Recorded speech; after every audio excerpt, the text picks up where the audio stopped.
if that thing was a thing, where's the space garbage?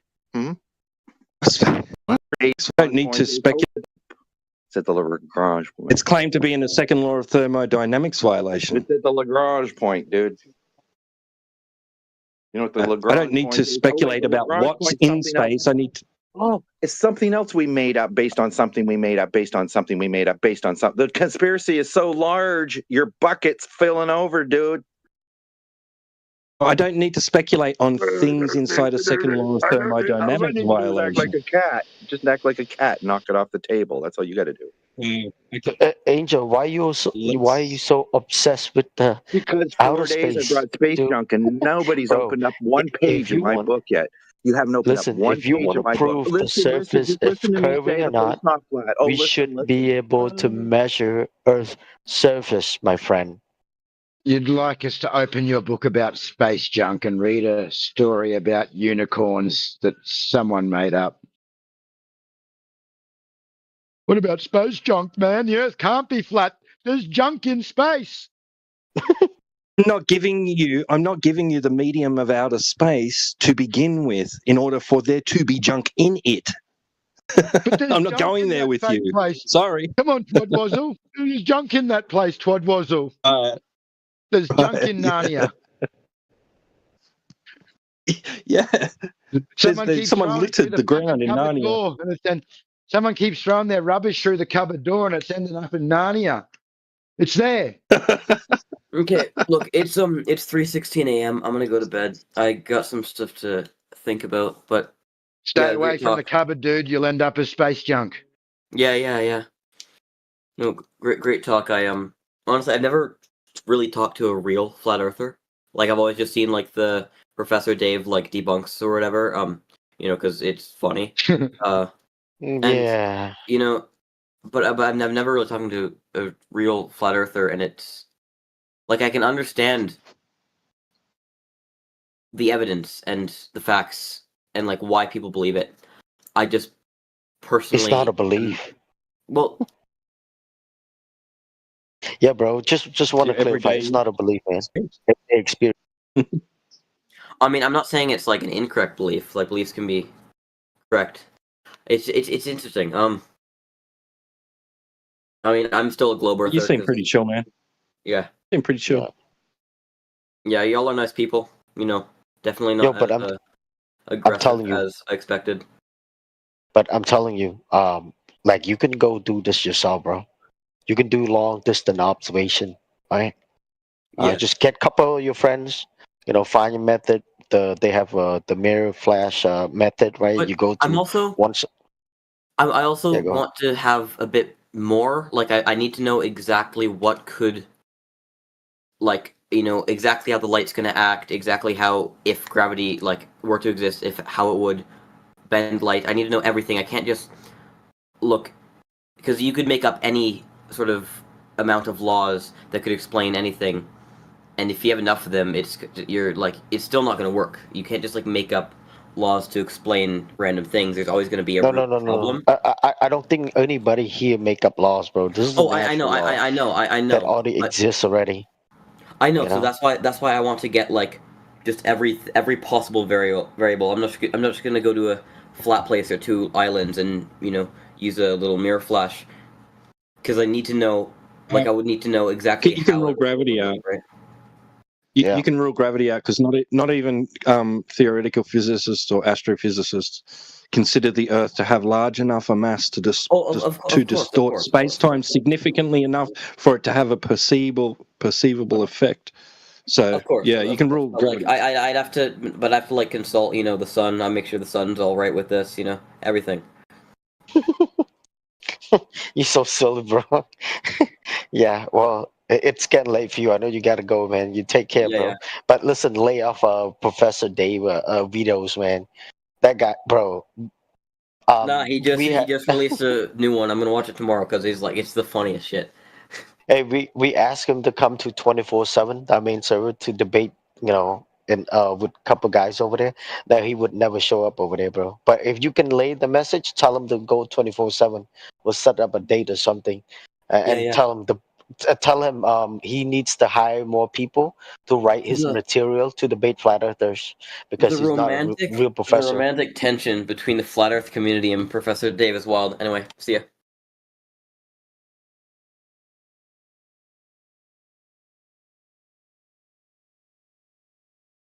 Big Root, AJ, the Mock, Dope Dog, what's going on? Hey, what's up, Kemba? Morning. Morning, brother. How are you, sir? Yeah, we're good, good. Thank you. George, welcome back. Thanks, brother. Appreciate it. Hey, George gonna be a flat earther pretty soon. Just watch. I'll give him maybe like 3 months.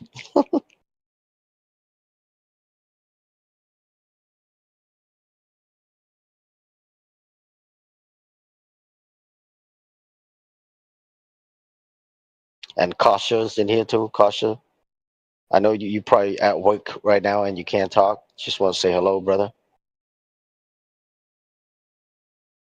Was it really shocking once you realized, like, the Earth was flat? Like, did it turn your world upside down or anything like that?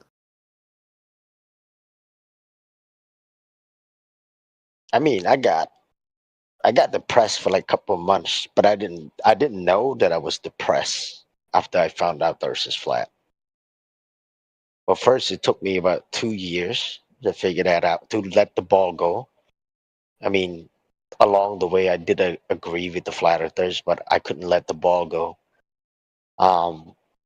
And after everything happened, I accepted and I got depressed. And I didn't know why I was depressed till I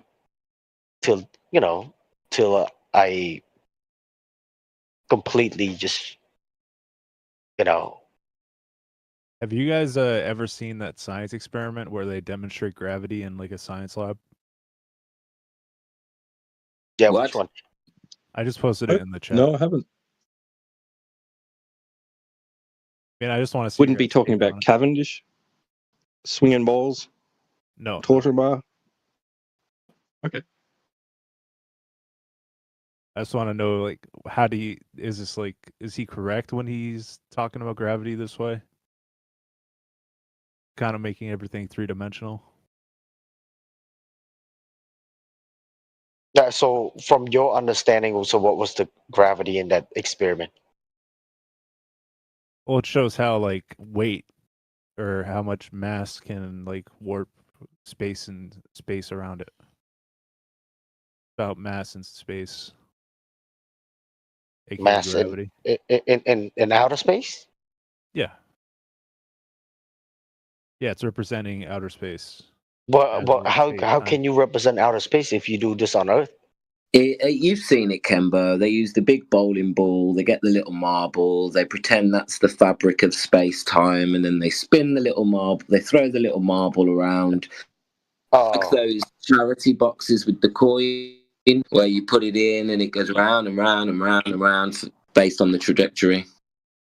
Yeah, that's not an experiment or a demonstration. It's supposed to be a 3D visual conceptualization representation of what they imagine that mass does within being inside the fabric of space-time, which is 4-dimensional, which you could not even possibly begin to imagine.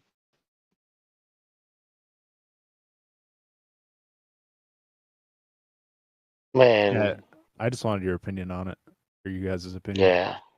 No, I've seen that so many times, bro. I used to think like, wow, right? Back in the day when I was on the globe side, I used to think, wow, that's so amazing. That's so cool, right? But now I'm like, wow, that's garbage. You're black-pilled.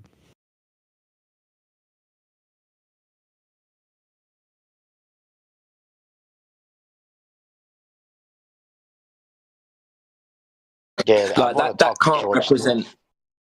Yeah, go ahead. Yeah, that can't represent the warping and bending of space-time. All that's representing is trajectory. Like, you're almost treating space like it's a flat surface with, like a trampoline with weights in it.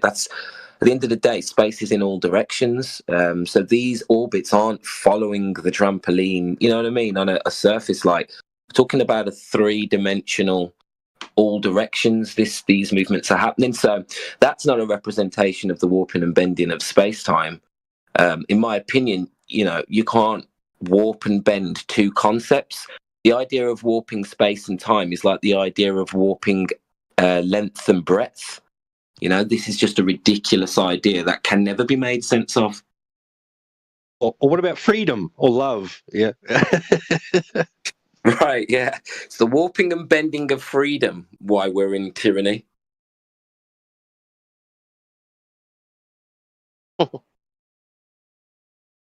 It's a creative way of saying we don't know, but here's a nice cartoon for you to stop asking questions.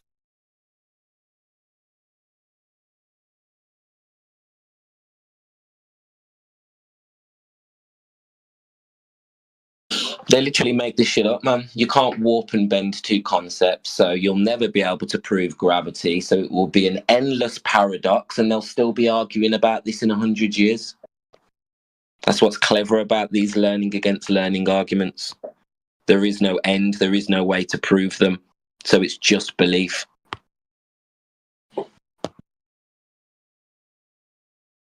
They'll have you believe there's an endless debate going on, flat Earth versus globe. The globe was falsified and debunked years ago.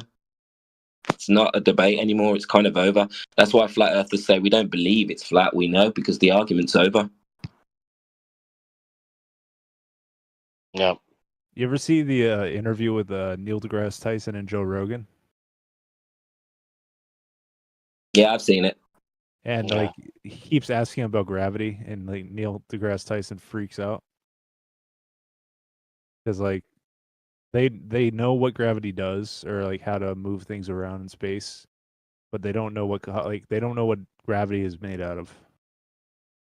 They don't know what it is. Yeah, they don't. Nobody knows because nobody can demonstrate it, bro. Right? But they can put a space shuttle on the moon. Bro, outer space is imagination, bro. I know. Tell you right now, it would violate the gas law, the natural law we have here on Earth, right? You can't have a an open system next to a vacuum of space without a container. It's impossible. If anybody can show us that, right? Gas pressure next to a vacuum of space, right? Without container, we all gonna go back to the globe. We do not have no problems going back to the globe at all. So, but they can't do it, bro. They could just shut us up right now, right? Let's do an experiment together. Just come on, NASA got paid over $50 million a day, right? Take just $1 million, right, to do one experiment to shut up all the flat earthers out there, right? Just do it. They can't. They won't do it. They refuse to do it when it comes to that. They refuse to do it because they're gonna lose. There's no outer space. There's no curvature, my dude. Even flight summary, even even NASA documents, right? It's also state that they assume that the aircraft is flying over non-rotating flat Earth. Well, why would NASA put in their documents, right, that the aircraft is flying over non-rotating flat Earth? Why? Why don't they put all the aircraft flying over the spinning globe instead? Well, because it is on flat Earth. Right? You know what? Let me cite that for you real quick. I'll show you the document. One of the documents.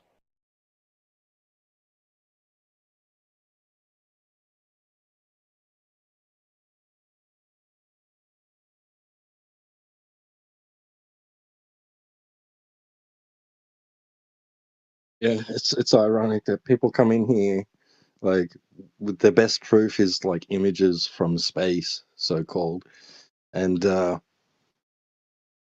everything that they claim to be, doing is assumed to be over a flat, non-rotating Earth.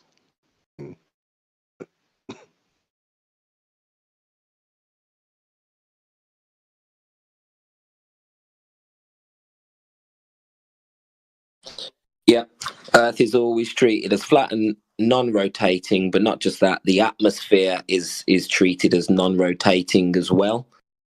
So we clearly, by science, we're clearly told there isn't two reference frames. There's only one that we can experience. So I don't know why Globers come in here and think we have like all these, experiences of a rotating atmosphere or a curving Earth, because we don't.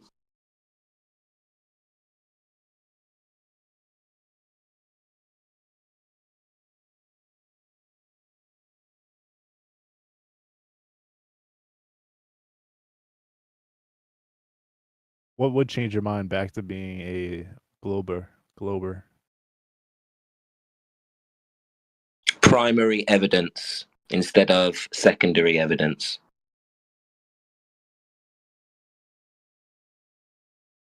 So proof of motion, proof of curve, or at least proof of space. I was going to say direct measurements of drop over distance on the Earth. Show me that geometric horizon.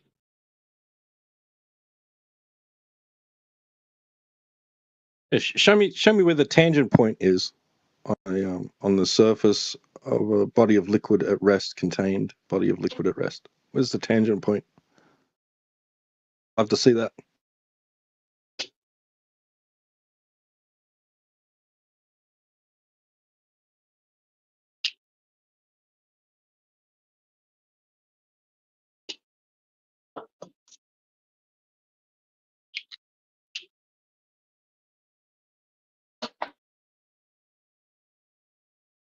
That's the reason why we got people like Angel coming here and tell us, oh, but we can spend money and go find space junks. Why do we need to go up there to prove the surface, right? Like why would we need to go up there? And even if we go up there, we're not gonna go up there physically. We have to look at his software, because he claiming that the software somehow proved that the Earth is a globe, right? They make game with software too, right? This game about just selling on boats around the globe, right, in real time. Yeah, it looks realistic, right? But that doesn't make it real. I was going to say, you just forgot you're living in Minecraft, yeah? You know that in Minecraft it's flat. Definitely flat. Yep. Yeah, we're trying to prove the surface. Let's go in the sky. But the problem is this, right? I think a lot of time people think that we denying the technology of satellite or stuff in the sky. No, we don't deny that, okay? But this is my problem when they talk about gravity, yeah? Seriously, the same thing. Because they go, you deny gravity. Well, no, the meaning of the word gravity is actually weight. So we don't deny weight. We definitely don't deny that. And they say it in a way to make you look stupid, like you're denying the effect. You don't think things fall down. You don't believe in gravity, yeah? It's a big straw man when they come out and say, but you don't believe in gravity. And it's just to make people try and look silly. Right. Yeah, yeah, they often do that. Oh, you don't believe in gravity? It make it seems like we don't believe that things can, if you pick up an object, let it go, it will fall down.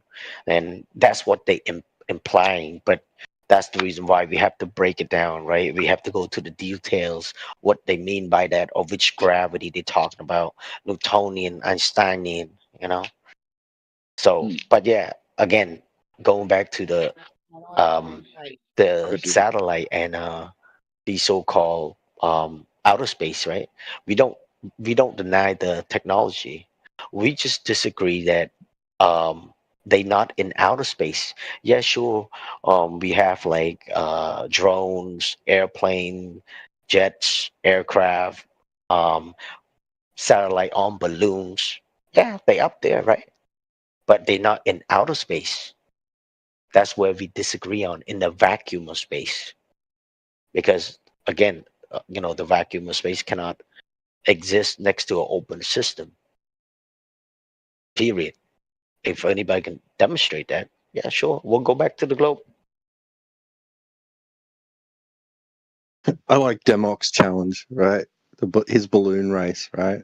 You can use whatever you want, rocket, some sort of fast fighter jet, whatever you want, right?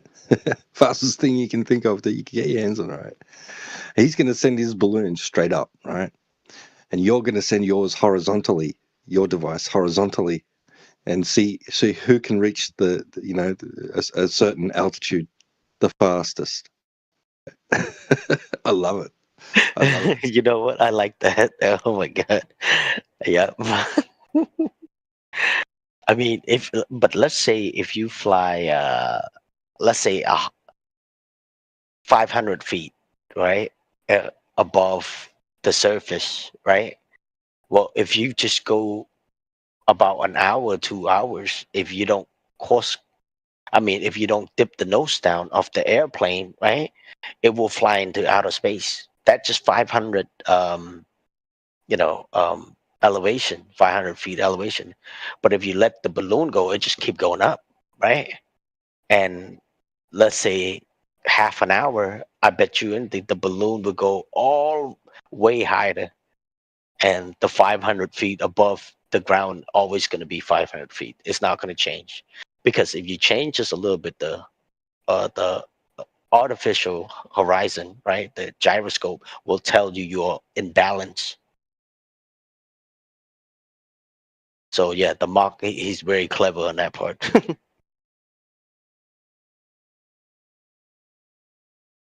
Yeah, I'd like to see someone in a hot air balloon, right, with a telescope, like zooming in on another balloon, way out in the distance, but they're looking at the bottom of the balloon, of the basket of the balloon.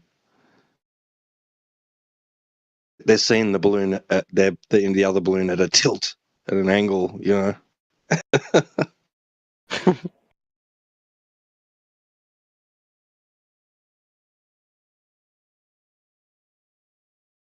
Hey, what was the gyroscope that they use to that guy Bob from Ghostbuster?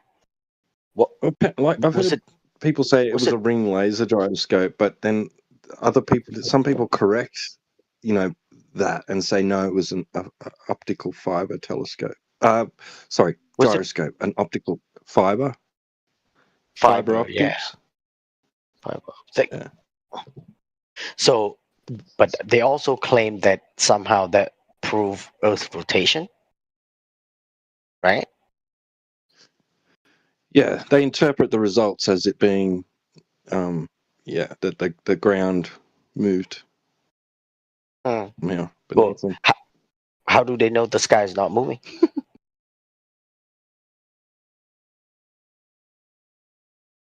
Right. Yeah. See, the best anybody could do with that is to affirm the consequent. So whatever result you get, whatever you declare out of that result would be affirming the consequent form of logical fallacy, where you've posed that because you observed Y, then X must be true. If X, then Y, or if P, then Q. Well, you observed Q, and so you're declaring P to be true, right? You've observed Q in the gyroscope. For my first premise must be true. My original assumption must be true. No, it's not how it works.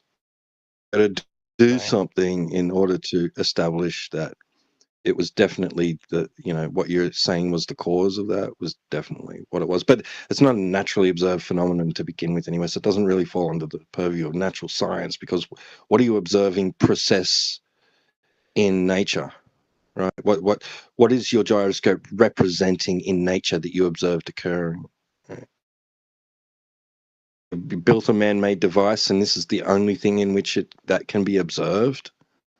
And who says it's not some sort of other unknown variable to do with the device itself? Or it could, like you said, it could be something to do with the sky or the medium or some unknown medium, some known aspect to the medium which we are within that's causing some sort of precession in the gyroscope. Right. Yeah, because I heard that fiber optic gyroscope, it was meant to use for, I'm not sure 100%, but it meant to use for measuring lights. That particular gyroscope. So I'm not sure. I gotta like double check on that. Yeah. Specifically, I think the path of light. Yeah.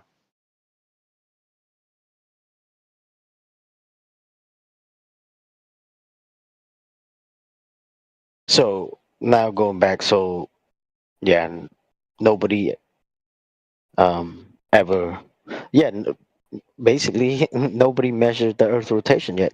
Nobody. I mean, even Einstein, right? Also stated there's no experiment out there to, or device out there to measure the Earth in motion. And you would have thought that technology we have today, 2024, we should be able to do this type of stuff already, right? So flat earthers should not exist. We shouldn't even be here at all, right? If everything was true, right? None of us should be here. There is a type of gravity that does exist. Specific which one? gravity? In basketball, when a shooter he can shoot a three. It's called, they have a gravity when a defender runs over there to stop him from shooting a three without him even taking a three.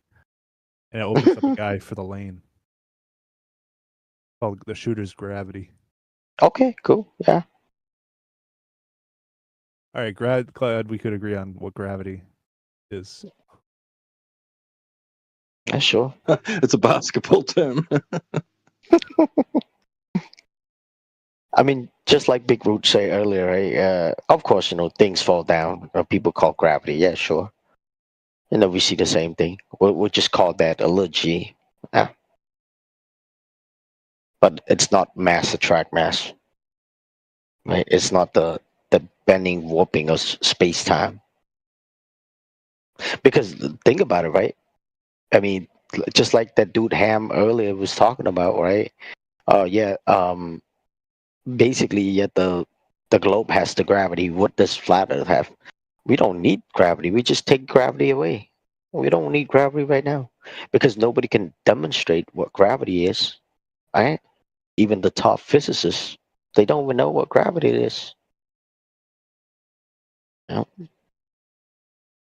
That's why Neil deGrasse Tyson said, "Oh, we don't know what it is, right? It's just the bending, curving space time, right?" So on a flat Earth, no, you don't need no gravity.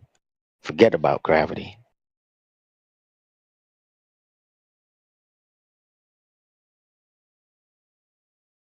Have you guys ever heard anybody? Oh, I need this gravity in real life. How often you hear people say that? They curse it when they fall over and hurt their knee.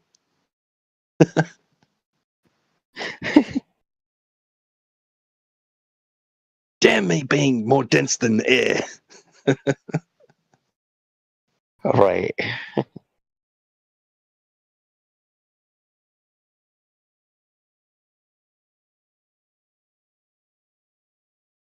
Nobody thinks, if I was in a pool right now, that wouldn't have happened. Wish I'd fallen over it underwater and I hurt myself. Right. Torres here. What's up, brother? What's up, brother? Yeah, we talking about gravity, bro.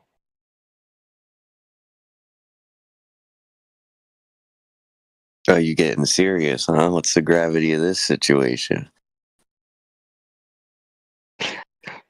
It's just density. That's what we meant.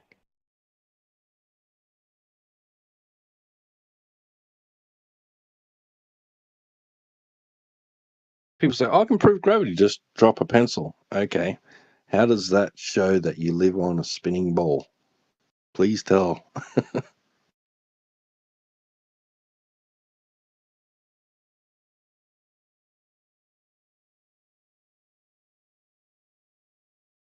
No. Hey, AJ, what are you doing with the whiteboard, bro? You still open?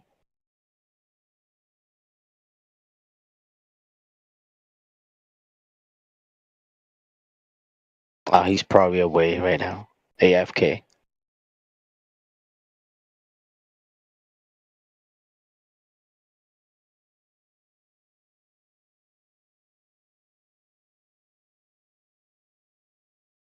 You know, sometimes, dude, man. I mean, I do get, just kind of, everybody get upset, right? But sometimes I just want to say, you know what? You want to believe in the ball? Go ahead. We don't care anymore. Just go ahead. Go believe in the ball, right? But then sometimes, like, oh, I used to be in that position before. It might took me like long time to come to conclusion that the Earth is flat and there's no proof of the globe. So there's no curvature. There's no outer space. Yeah, but sometimes that's how I feel. I just want to say, you know what, fuck it. But then, yeah, kind of feel bad for people sometimes. Why is it so important to some people that that I or any one of you like go back to believing in the ball? Is it so important? Doesn't really matter. Are they just you're just here to like for entertainment purposes? You just enjoy the discussion. I mean, like, why do you keep coming back? Why do you keep returning with fighting, butting heads with us? Right. And a lot of time, those anti-flat earthers, they're not genuine at all when they come here. They come here looking for problems. Like they want to argue. We got one of the guy made a threat to Cyclone the other day when he was in here, right? Over what? Just because we have a different view from you. If that's what wants to, you still want to believe in a spinning ball, go for it. Nobody gonna stop you. Go ahead. Go on with your life, right? But that's not the case. They just come in here and trying to argue. And the ones that often think that we crazy always come back for whatever reason. So I think that they don't think that we crazy. They don't think we that crazy. That's why they keep coming back. They wants to know more. They want us to share information with them, right? But they still believe in the globe. The more they spend time with us, the more they don't think we that crazy. Those are the good ones. But the anti-flat earthers, those are the ones that just come here trying to argue, trying to gotcha moment. Yes, and it's mostly explain. Okay, explain this. It's like, wait, I didn't even claim there was an explanation. What? Why do I suddenly have to explain something? Explain this. Explain gravity.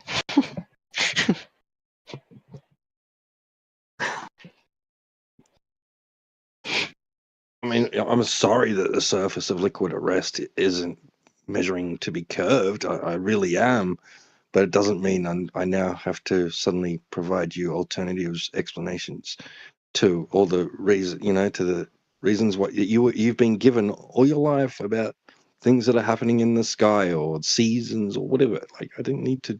No, I don't need to go that far. How do you guys deal with the tide going in and out because of the moon? I'm sorry, but what was the question? I didn't hear you clearly. It was funny. That's literally what Tito was just talking about. How do we deal with the tide going in and out, bro? Is that what the question is? Yeah. You want us to predict it for you? Because I could go down to the beach with a stick if you'd like.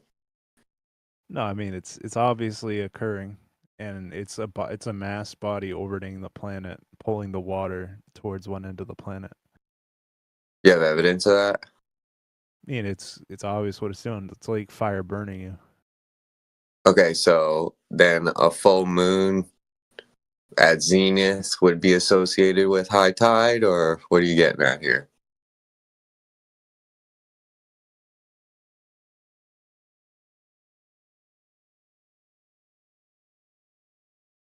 Oh, like the moon causes the tide to go in and out. Are you sure about that? Pretty sure.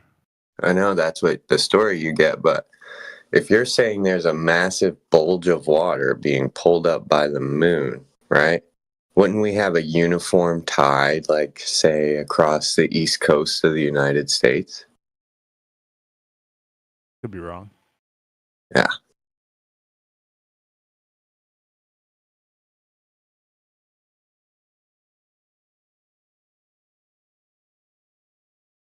Check out tidal nodes or amphidromic points. Have you ever looked into that?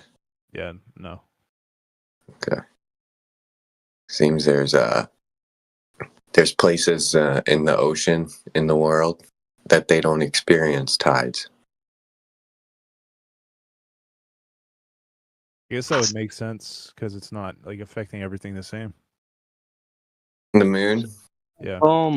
Okay. Assalamu alaikum. What up? You guys friends? You come in here together? What you are discussing about? We're talking about how the Earth's not a ball, man. The Earth made out of bombs? The Earth's not a ball, dude. Oh, the Earth's not a bomb? Yeah. The Earth is ball. A ball. Oh, a ball. Yeah, right. Flat Earth, right. Yeah, the spinning ball. Oh, you think we're on a spinning ball? I believe so. Why it's not a donut? Well, believe it's an enemy of knowing. If it was a donut, Queso's fat ass would have eaten it. But you guys friends? Man. You guys hang out together? You came in here together and stuff? Who? Toyota and Musa? I don't know who the fuck he is. Oh, okay. I was just wondering, man. Don't take such hard offense, bro. It's all good. Sorry, I took offense. I took offense to that. It made me It's okay, bro. It's not your fault. Okay, thanks. It's not your fault. I just got really offended. Sorry. Yeah, do you have any proof for your guys, belief? don't want to speak Arabic. What? Yeah, you want to tell us why you believe in the ball? Do you want to have like an actual discussion on it? Oh god, if it wasn't like 6 a.m. Search about it. If it wasn't 6 a.m., I probably would. So here's the thing: I can't say for certain, but I just believe it's with such a high probability that it's not even worth looking into, and it doesn't actually change much for me, whether it's flat or a ball, because I'm not religious anyways. Yeah, I think. Yeah, I mean, if that's the case, man, you shouldn't be here, period, bro. You want me to leave? Yeah, nobody stopped you. I'd like to also hear your arguments, you know? Well, no, if that truly was your worldview, what Kembo is saying is you wouldn't be here. Do you understand that? I wouldn't be here, or I shouldn't be here. Well, no, like you're making a contradiction, right? You're like here, and then you're stating you would never talk about this. You know, that's kind of contradictory. But anyway. Well, of course, I could be here for other reasons than just. Okay, no problem. So what's interesting, Toyota, is what you told me is you just have like a faith-based belief system on this. So are you interested in the truth, or are you just not really? I am interested in the truth. I just don't think finding 100% objective truth for anything is even possible. So it's more about Can you be 100% objective about that statement? Because that was a truth claim. You said we can't be 100% objective about anything. So can you be 100% objective about that? Yeah, I think so. I guess not. Wait, so you don't know anything? It's again, it's more about how much you know rather than knowing more or less, or knowing yes or no. Like it's. How do you know? What? Clip that. How do you know? How do you know a Powerade you're buying from the convenience store is not poisonous? Right, like there's. I don't know. Like yeah, exactly. I don't test it, but I have. It's like you said. I have faith. I have a level of faith of everything. Because I don't think I can know for certain. Absolutely, that's all right.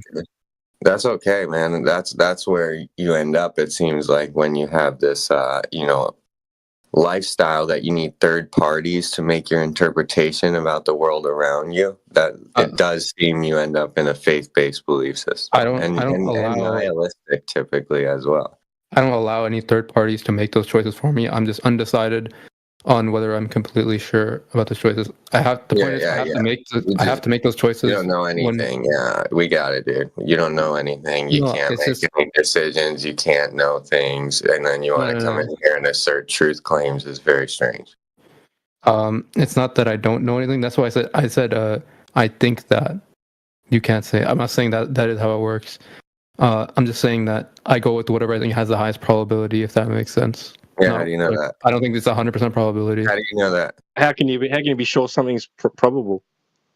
I guess you do have to base this is more about like subjectivity and objectivity, right? So you do have to what is absolutely objective for me to base my beliefs off of? Matter. Can you be sure that your percentage of probability is correct?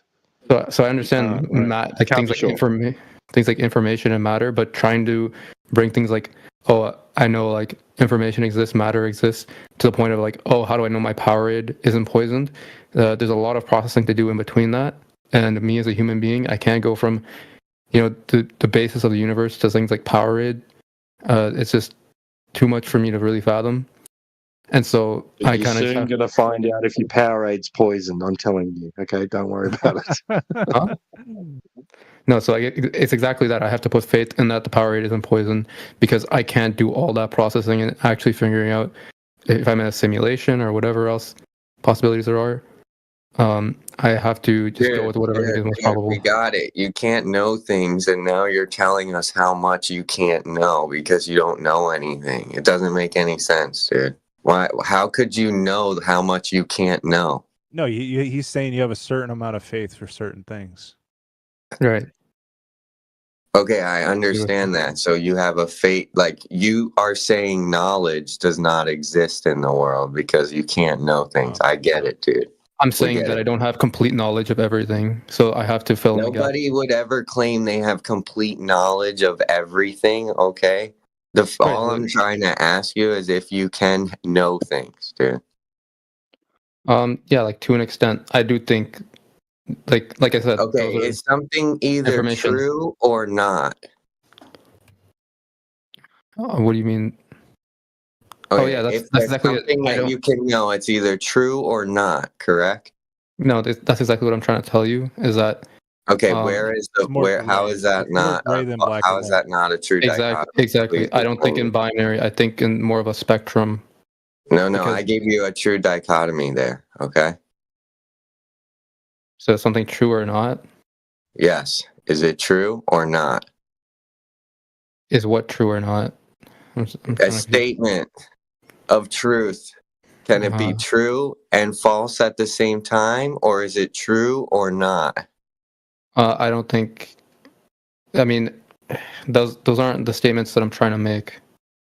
Like you have a different type of way of interpreting things. I don't think it has to be true or false. I just think that eventually I have to, if I have to choose, I'll just go for whatever is more likely.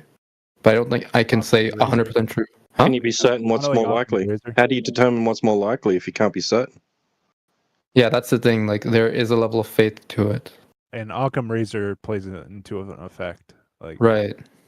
That makes a lot of Like some Okay, things. Occam razor. Let's follow that for a second. Let's just apply that to the observation of like the sun, right? Occam's razor says the easy explanation, right? The most simple explanation is probably the correct one, right? So every day, everyone on Earth experiences the Earth as flat and stationary and watches the sun move over their head. So by Occam's razor logic, the Earth is flat, stationary, and the sun is moving. Well, but the thing about the Earth being flat is I don't think that you can explain gravity with that. What do you need? What do you want an explanation for gravity? Everyone's up is up and everyone's down is down, and those are all parallel to each other. No, but how do you prove that constant acceleration? Like, how would that work with the flat Earth? Well, check it out. You're in constant acceleration right now, and you don't even feel it. So what's up with that? Because that's not the how Earth constant is acceleration. constantly rotating and turning. Do you disagree that turning is acceleration? It's not acceleration. It's velocity. Turning is not acceleration. Turning is velocity. It's change. It's change. It's change in direction. So it is by definition acceleration. That's not what acceleration is. Acceleration is increase in your velocity. Sir, you're going to need to go and Google this real quick because I do not want you making yourself look like a fool telling us turning is velocity. Well, you're turning at a constant rate. It's Bro, I'm trying to help you right now, bro. Just go and Google it. I can help you out with it with a site if you want. So here's the thing. You are like how vectors work. Define vector. So like a line almost that can like represent like a point A, point B sort of thing. Like it has a direction. You can use it to represent velocity. A line? Okay, a line. Do I know how lines work? Yeah, I do. Do you know how lines work? A line that represents direction. Yeah. And has magnitude. A line with direction. And how does that get us away from the fact that right now you're accelerating and you don't feel it? Well, I'm trying to explain to you what the acceleration is, right? Okay, yeah. How many words do you need, man? Go ahead. Because it is a really scientific thing. So imagine like you're spinning like a ball in a string, right? You're spinning in a circle, like a bola. You know what a bola is? Wait, is this an explanation or like an analogy? What's going on here? Yeah. So I'm trying to basically tell you that the acceleration itself is gravity, and the constant. The reason you don't feel like the turning part is that's what gravity is doing. Gravity is what's turning you, is making you feel the downward force. But the force you feel like, let's say sideways, that is constant, and so that's why you don't experience it. If you look at what was it? I believe it was the third or first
law, Newton's first law, it means, it says force equals mass times acceleration. So if you are accelerating, you should feel some sort of force. So you should feel that you're turning if you're accelerating. So with the ball, what that turning is, it's really two vectors. It's the vector of, both the string's tension and the direction that it's moving in, which changes every second. The point is, side chat for you. Huh? I posted something in the side chat for you. It's a short quote. Could you please read it out for the class? Please. Okay. Right. I'm not saying that they're not accelerating. I'm saying this acceleration is gravity. The acceleration is towards the center. Because there's two components. There's a velocity component and an acceleration component. In this case, you guys are saying that... discussing circular motion. Right. We were discussing circular motion being acceleration, which you disagreed with. Circular motion is two components. When I was talking about circular motion, I was talking about the velocity, specifically. Right? Yeah, I think we were disagreeing that it's acceleration. I think we were we're talking about two different things. You clearly disagreed that circular motion is acceleration. I was more so talking about the velocity vector. Because saying it is one thing or another, it's not that simple. And I feel like you're trying to change engine direction at a constant speed is acceleration, right? Right, but what is changing the direction is gravity. As long as we got that clear. But I feel like you're not understanding that the thing you are experiencing gravity, that is what's changing your direction, but you're not experiencing that sort of sideways, like you feel like you're moving to the side, because that is constant. The acceleration part is gravity. Okay, and the cause of that you're saying is the Earth spinning, right? I'm not saying the cause of gravity is the Earth spinning. That's exactly what you're saying, dude. Then what is the cause of gravity? Gravity is a really hard thing to pin down. It's very theoretical. Einstein's theory suggested I'd have to explain space-time, which even schools don't explain very well. I can totally understand why flat earthers. No, space-time. We can break that down. Go ahead. Yeah, let's do it, dude. Yeah, space. Okay. That's like the distance between me and you, and time is an occurrence of change. Right, and that is okay. Those are both concepts. You would agree, right? Those are concepts. Those are not concrete material in the world. Yeah, that's exactly why I understand if you don't want that explanation. I just don't think there's a better explanation than gravity. Okay, no. I just wanna go over what a reification fallacy is. Do you understand what a reification fallacy is? No, I don't. Okay, when you're going to portray or put concrete, let's just say it like this, all right? If you're going to take abstract ideas and apply material qualities, material qualities to these conceptions, you're reifying at this point. There's no evidence of this, right? We can't bend love, right? We can't bend these things. So why can you bend space and time? How are you again that's what I'm saying.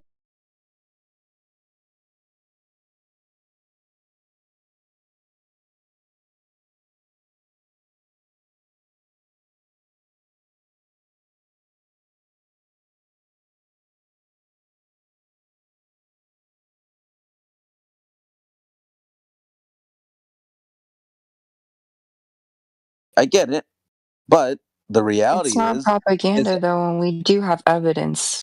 No. The evidence though is because in the real world, when you're not accounting for curvature, and you still build exactly what what it is, level and flat, from position from one to another, and they're like, "Wow, wait, hold on.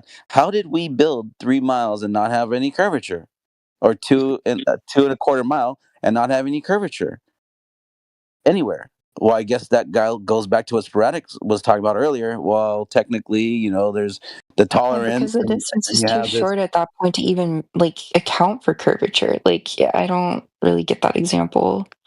And that's what I was saying earlier as well. It's too big to even acknowledge the curvature, and it's too big to see the curvature, but you're going to calculate it.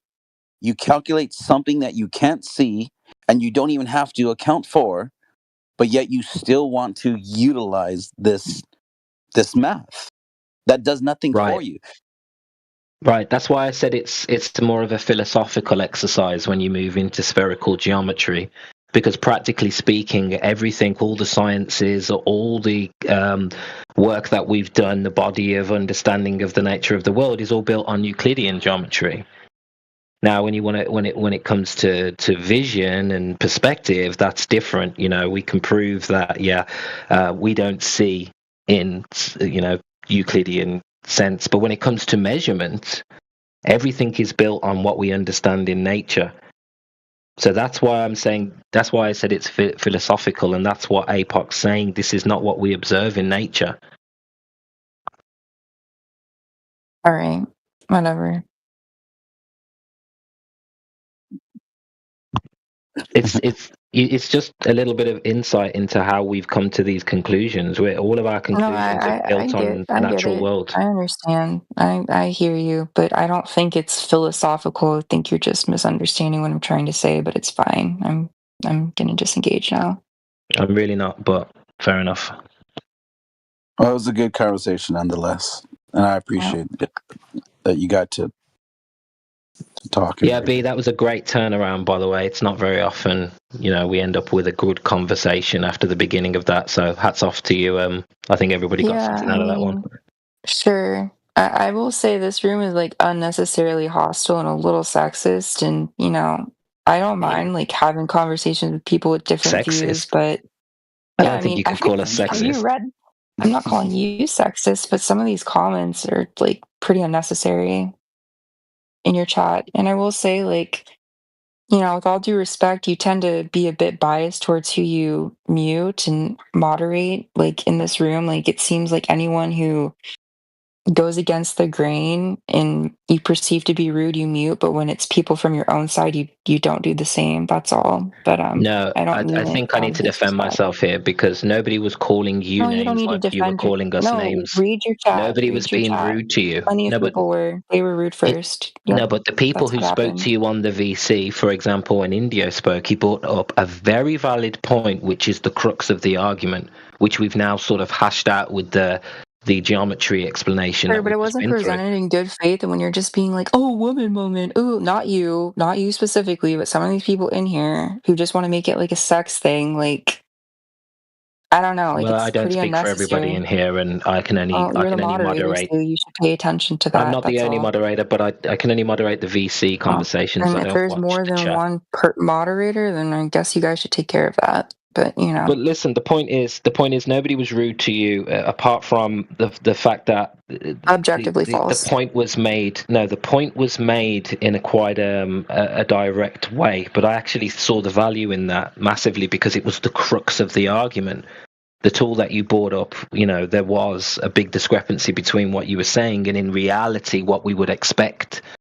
And how are you, determining the slope or the curve of the Earth when we're dealing with 0.001%?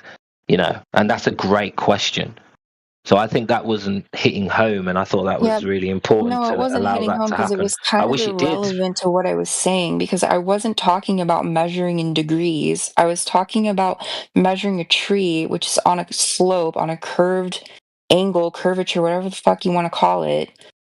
Like, it had nothing to do with that. He didn't even understand the device I was talking about. No, it's exactly the point.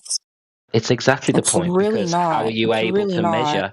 How are you able to measure that such minute scale of curve? I'm not going to get into this argument with you. I believe he was misunderstanding the point I was trying to make. With all due respect, you can disagree, but it's not the point I was trying to make. I wasn't talking about measuring in degrees. I was talking about measuring a tree, which if you look at it from a frontways angle, it's flat. It looks flat, right?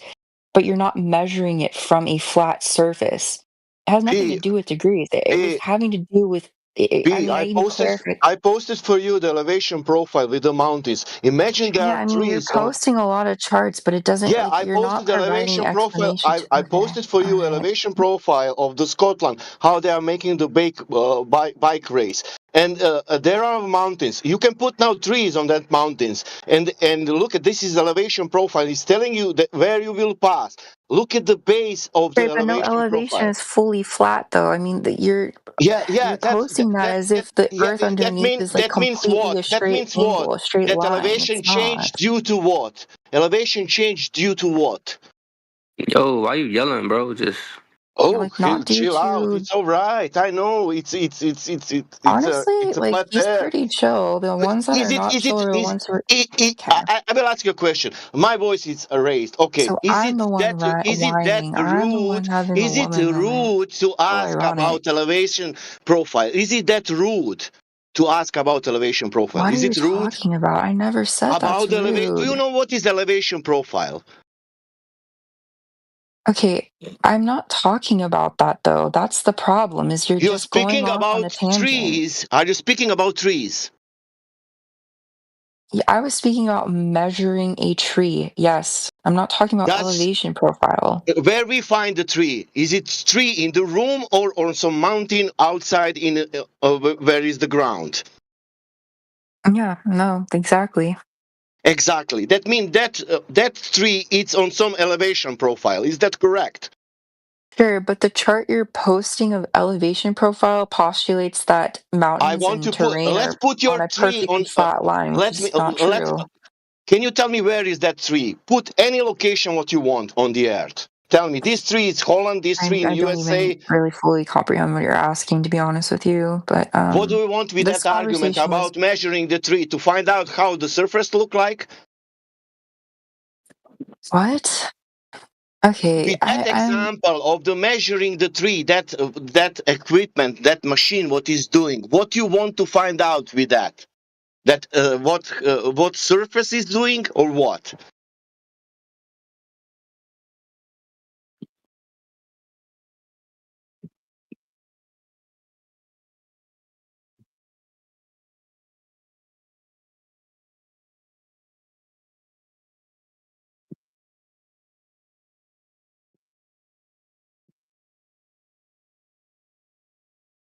So if we have that angle calculator for the trees, we can calculate that there is a slope of the surface. But when we use the surface to see if that is really true, then it's not good argument.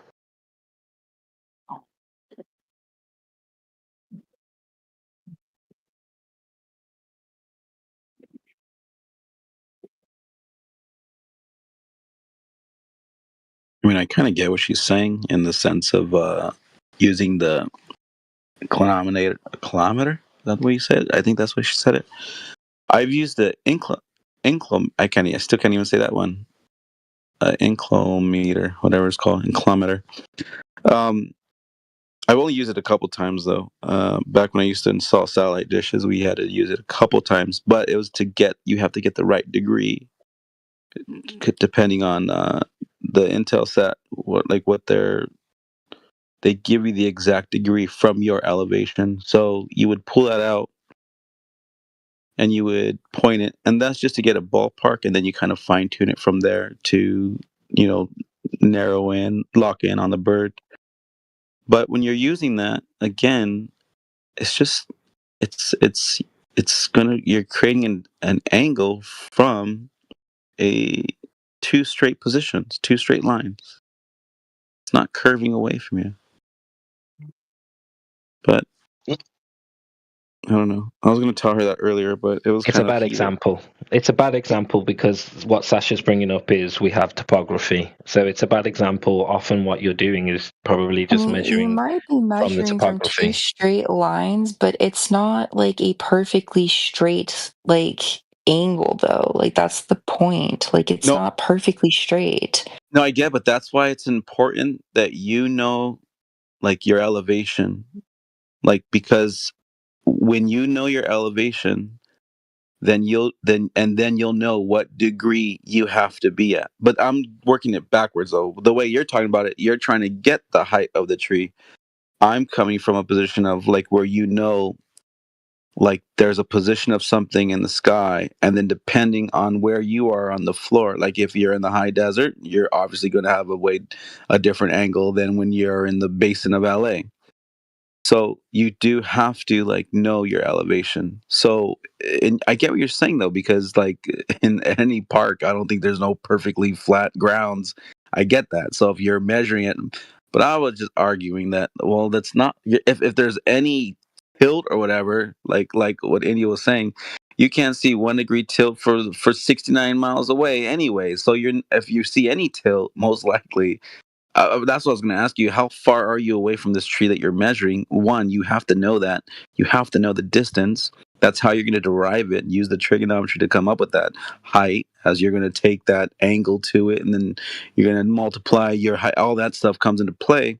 But my point was, like, yeah, if a tree's tilting and you're like 300 yards away from it, that could just be from it growing like that. Like it just be like, leaning because it's like trying to get that sun or whatever. But you're not gonna see, because the curvature of the earth, it tilting away from you at like 500 yards away from you. Like no earth, not even in the curved earth math is that even like what it's doing or going to do. It's going to be only like India was saying, that would be 1 degree tilt, like a mile away or 69 miles away.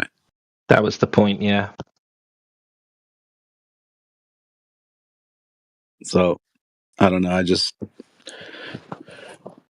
when you're talking about topography, well, yeah, we understand that. We know that there's topography, but just like Sasha's bringing up elevation profiles, elevation is going to be derived from that baseline. Let's speak about topography. 20-meter hill in the middle of the USA. That means 20-meter hill above the sea level, 1,000 miles away from the sea.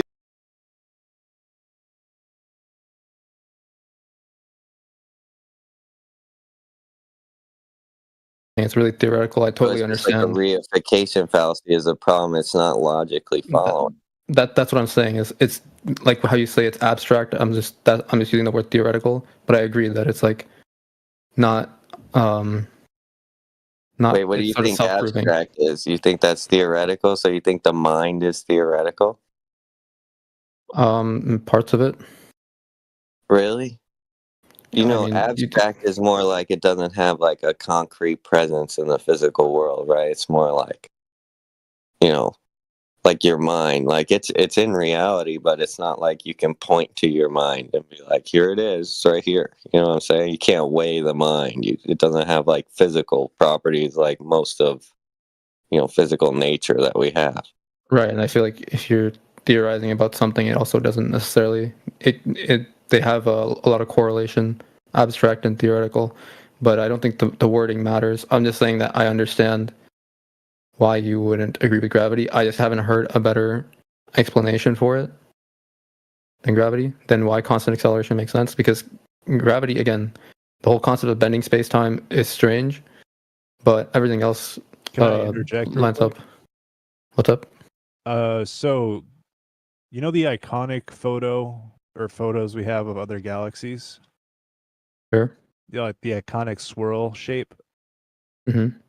For that to exist, there has to be more gravity than the mass that they're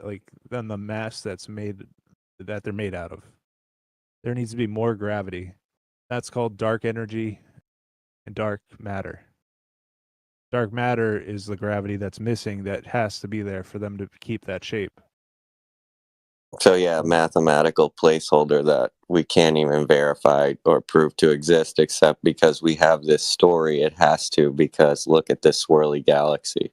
Yes, and I think even though it's a hole in like the theory of gravity, because we don't know why it's reacting that way, it's a mystery that could be solved one day. Whole dark matter has been falsified with sigma phi confidence. But can we get back on the subject of gravity? What do you think? Cold dark matter doesn't have to do with gravity now? No, it's. I feel like we're swaying away from what I was trying to say. Is that, of course, I don't think I can prove gravity, but I don't think there's any other explanation that can take its place that flat earthers have presented. Do you know what specific gravity is? Specific gravity? Brought up by Archimedes, yeah. I haven't heard of it. The density relationship to the medium that the object is in. The gravity equation. I guess that's how I learned it. What about it? Yeah, what's wrong with it? I don't see anything wrong with it.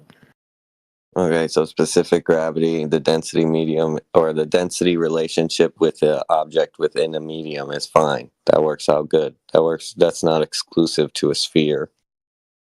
It just usually it's not exclusive to a sphere. It just ends up because it's uniform, so it makes sense over time. They would form spheres. And then those spheres, like spinning, would flatten out eventually, right? Not necessarily, because it's equal pressure at all sides. Like, imagine like if you had like a ball of dough. If you wanted to make it flat, you'd have to press like 2 flat hands on 2 sides. But if you want to make it a ball, you'd apply equal pressure at all sides. That's how gravity is. It's not too flat. You understand, right?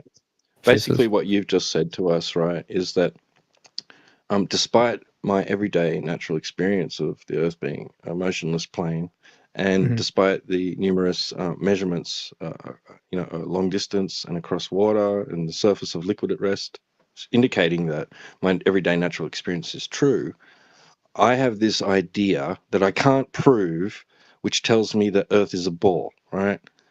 Well, there are a lot of pictures of the Earth being a ball. That's essentially what you've just told us. Well, I feel like you're generalizing my argument because you don't want to address. I've already said acceleration, the whole acceleration thing. Which is an observation, right? And then you're going off a theory of why that occurs, which you've admitted you can't prove. I can't prove why the acceleration is happening, but the thing is, you can't either. Yeah, exactly. That's right. So it's neither here nor there, is it? Right, but the thing is, I have seen the Earth is a ball with pictures as well, so I feel like it's more so your place to say that all those pictures, all that evidence is impossible than for me to say that this, like, you guys you're saying, right? Huh? So now you're saying that an imagery from a stranger takes precedence over your everyday natural experience. Well, multiple images. You've seen from the Earth as a motionless plane with your own eyes, right? Yeah.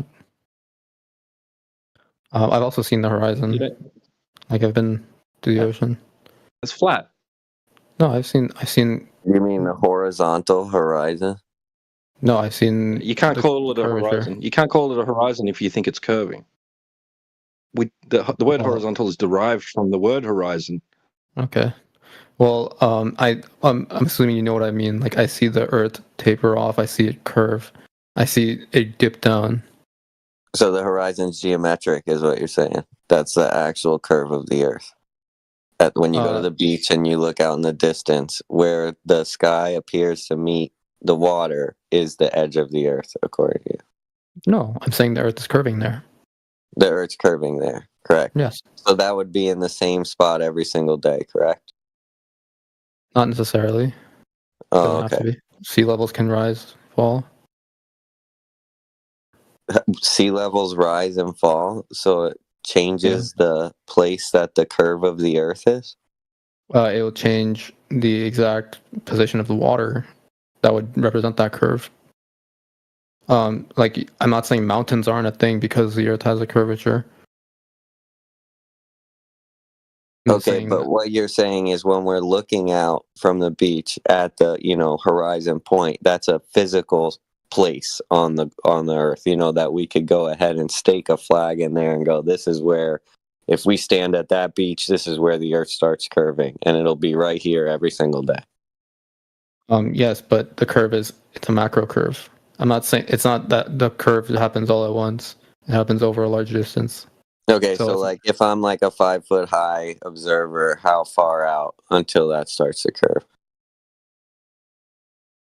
Yeah, like it depends on how big you are. If you were a giant and you were on the Earth, you would also. I just told you 5-foot observer. I didn't say I was a giant. I'm saying like the opposite of what you're saying. Yeah, like height would change how you. Okay, but I'm just asking you for a 5-foot high observer. How far away is that line that the Earth starts to curve away from them? Right. This is a geometric question. Since we know the Earth has a radius of 3,959 miles, we could easily determine this, right?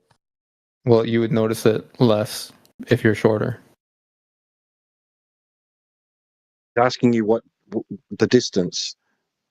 Standing on the beach, right? You're 5 foot above the surface of the water, right? Yeah. Let me finish. You're 5 foot high. You're standing at the beach. You're looking out at the horizon. Right? How far is it to that horizon? There's so many variables you haven't given me. Like if you want me to calculate it or something, it depends on what your altitude is. Amongst other 5 foot above the horizon. No, the altitude, not just. Yeah, it's 5 feet above sea level, dude. Sea level also changes. What? Right. What are you talking about? Sea level changes. People build according to sea level, and they go out and check. Oh, it's high tide right now. We got to. I don't see the purpose of this question. What are you talking about, dude? The fact that you just said it's sea level—that's even a problem on your model, dude. But okay, so what are you trying to prove? Is what I'm wondering. The Earth's flat, bro. That's what we're proving. Because here. But with the purpose of the question, right? The purpose of the question is because you claimed that the horizon is a geometric physical attribute of the Earth being a sphere. Yes. So it must have a distance to it. Right, but why are you asking me to calculate that distance? I'm saying my observation. I'm not saying my calculation. No, let's get the calculation because I'm sure that I can present observations that are going to debunk your calculation. But why are you're asking me to present the calculation when that's not even my argument? I'm saying my observation is my argument. Because we can show you that that's not the case. Because what you're saying, right, the horizon is, well, by necessity, it must have that geometric position, that distance to it. Right, by necessity. So if we can show you that that's not true, then your conclusion is wrong. How can you show me that's not true? Because we just talked about your experiences versus theories and whatnot, right? So calculations could also be theories, abstract concepts. So how are you going to disprove my observation with your calculations and your theories? It's not a calculation or theory, right? You're presenting a calculation and theory. I go out and I see a flat horizon. No, I'm presenting an observation. I see the horizon. That's my observation. Yeah. I see a horizon too. I see an horizon too. I go out and I see a horizon, right? I see a place where the sky appears to meet the land or the sea, right? We all do. You're saying that's the result of Earth being a sphere with specific dimensions. Uh-huh. Right. Just like you said, how am I supposed to take these strangers' pictures for granted when I experience every day that I'm standing on a flat Earth? Same reason. Why should I take your calculations for anything when I see these aren't my calculations? They're not my calculations. These are whoever's calculations they are. The so-called globe values, right? They're saying this. You're essentially saying it without saying it. Who are they? They're strangers, just like those people who took the pictures, right? Yes, right. So, but we can at least go out into reality and see if it's true or not. Oh, but they're strangers. That was your argument for disproving the pictures. So why are you taking strangers' calculations all of a sudden as your proof? Usually, when I stop talking, that's the cue for you to respond, right? So when you go out into reality, right, and you're observing the horizon, right, and you see it's obviously at an apparent distance which is much farther than the geometric constraints of the so-called ball Earth would allow for, right? Then that is contradictory. That's antithetical to the claim. So you can then determine that the horizon is not the result of the Earth being a sphere with the claimed dimensions. Well, when you say what the curvature of the Earth would allow for, It's the same thing as me saying like gravity and theories and whatnot. No, bro, the Earth has to be a certain specific size. That's what you guys have claimed. That's what we've been taught. The Earth is a specific size. It's a ball with a radius of 3,959 miles. It has to be that size in order for day and night to work, for example. I'm saying my experiences. You guys, again, I was talking about theories and whatnot, right? And then you guys said, what are your experiences? Sir, do you not understand what I just told you? No, but I feel like it's contradictory. No? Okay, let me explain it again for you, since you not understand. Well, I was still speaking and you cut me off, so I'm going to continue. No, because you said, no, you don't understand what I'm saying, so let me clarify it. Okay? We have been given a model of the Earth with a specific dimension. We have gone out into the world and tested that dimension and have found out it to not be the case. Mm-hmm. Okay? Is that it? We can take long distance observations to the horizon and prove it's not the case, because a ball with a 3,959 mile radius would have a specific location, geometric location of that horizon every time. Yes. And so that's what I'm saying is when I brought up the pictures, you said a stranger took those pictures and I'm just believing in them, right? But now you're believing these strangers' measurements of how the radius of the Earth is. This is something you can go and do. Have you? So you've measured the radius of the Earth yourself? When I said we both experienced the horizon, that there's a difference. I feel like you're dodging my argument here. You said listen. You interpret it as being something other than what you're experiencing it to be. I'm saying this in response to what you guys said. We're not the ones that are making the radius claim, dude. We do not make a claim of the radius of the Earth. The globe is portrayed to us that way. We're given a radius claim of the Earth. Do you know who measured the radius of the Earth? Who? You have not.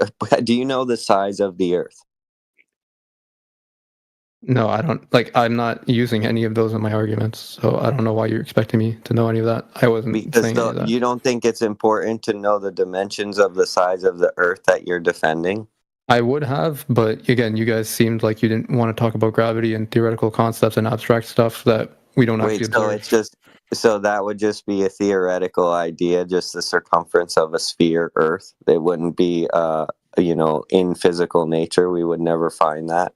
Well, I would argue gravity, you would find that in physical nature as well, but it seems like we weren't going to talk about that. Dude, Toyota, can I just say, Torah is addressing the point because gravity is based on the size of the Earth. Remember, you can't just pick an arbitrary number with gravity of how strong the attraction is. It's based on the size. So this size of the Earth that they've given us, radius, circumference, is so important to the whole model that we are addressing the gravity argument by addressing the dimensions given of the Earth. Otherwise, the gravity would be different. All the distances, everything would be different if we had a different sized Earth. No, but Roots, that's not what I'm trying to say. I'm not trying to defend the gravity argument. It's just that when I brought up the gravity argument, the counterpoint to that was that things like theoretical abstract concepts are not as reliable as our actual experiences. So I brought up an actual experience, and now it's being countered by theoretical and abstract concepts, which I see as contradictory.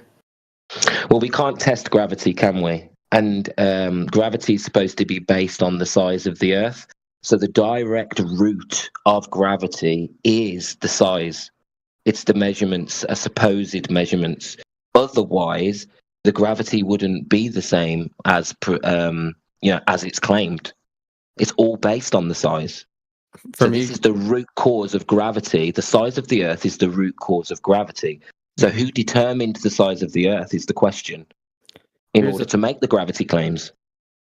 Here's the thing. As someone who likes science, I like the whole point of science is that you're not always right, and that you can be disproven, right? So I'm not going to say everything you know about science is concrete. I don't feel like I need to say that in order to disprove that the Earth is flat, because I feel like flat earthers also need to prove that the Earth is flat, not just that it's not round. And I feel like there's no explanation for gravity. Can I hear an explanation for gravity? Geometry problem.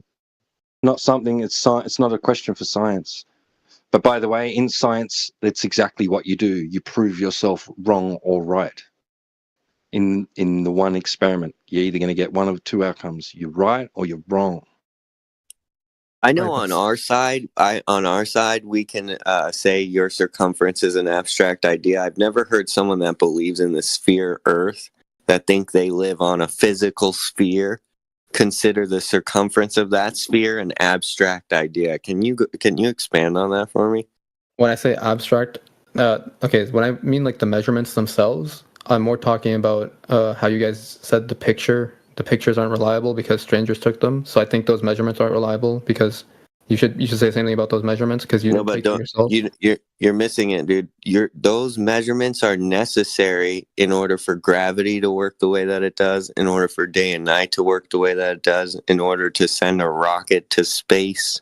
All of that has to be off of those dimensions, bro, in order for it to work.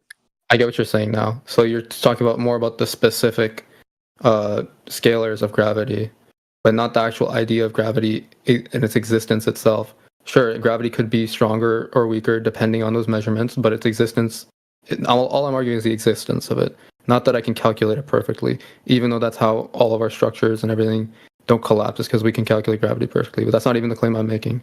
I'm just making the claim that gravity exists and that flat earthers don't have any substitute for it. I'm still waiting for what you would say gravity is. No. We don't need to substitute it. We accept it. We accept the little g, right? We understand that it has useful application, right?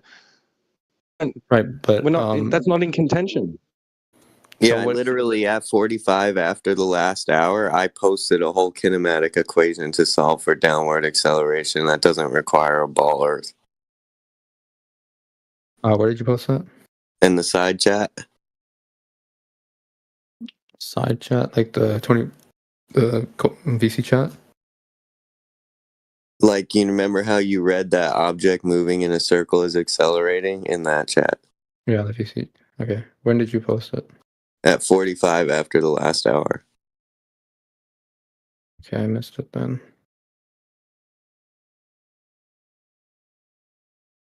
And also, you agreed with me earlier when we talked about the density, the density medium relationship. So we already discussed that doesn't require a spherical Earth.